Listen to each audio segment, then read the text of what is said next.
বন্ধুরা, তোমরা তো সবাই জানো যে আমি উড়িষ্যার মেয়ে। তো আজকে আমি আমার বরকে উড়িয়াতে প্রশ্ন জিজ্ঞেস করব।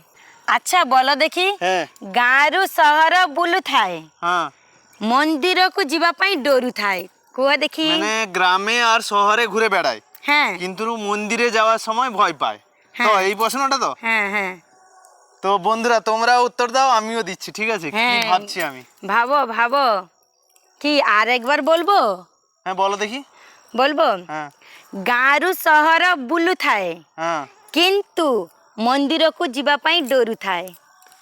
কুহ কুহ, উত্তরটা কুহ। বাবা গো, এই তো উড়িয়াতে বলছে। তো ঠিক আছে, উড়িয়াতে বললে তো কি হয়েছে, আমি উত্তর দিতে পারবো। দেখে নাও। তুমি ভয় পেয়ে যাচ্ছ কেন? তুমি এতদিন ধরে আমার সঙ্গে গ্রামে সংসার শহরে করলে, ঘুরে বেড়ায়। তো তুমি ওই, বুঝতে পারছো না। পেয়ে গেছি। হ্যাঁ বলো। গ্রামে শহরে ঘুরে বেড়ায়। হ্যাঁ, ষাঁড়। আরে ভালো করে বলো তুমি। হ্যাঁ, গ্রামে আর শহরে ঘুরে বেড়ায় সব হ্যাঁ সময়। হ্যাঁ মন্দিরের পাশেও যায়, হ্যাঁ। কিন্তু মন্দিরের ভেতরে কি ষাঁড় ঢোকে? তোমার প্রশ্নের উত্তরটা কিন্তু ভুল। তোমার ষাঁড়- উত্তর ভুল। ষাঁড় হবে না। না, বলে দিব। কি? এটা মনে হচ্ছে বন্ধুরাও পারবে না, কারণ আমি উড়িয়াতে প্রশ্ন জিজ্ঞেস করেছি, তো অনেকে হয়তো বুঝতে পারবে না। জুতো।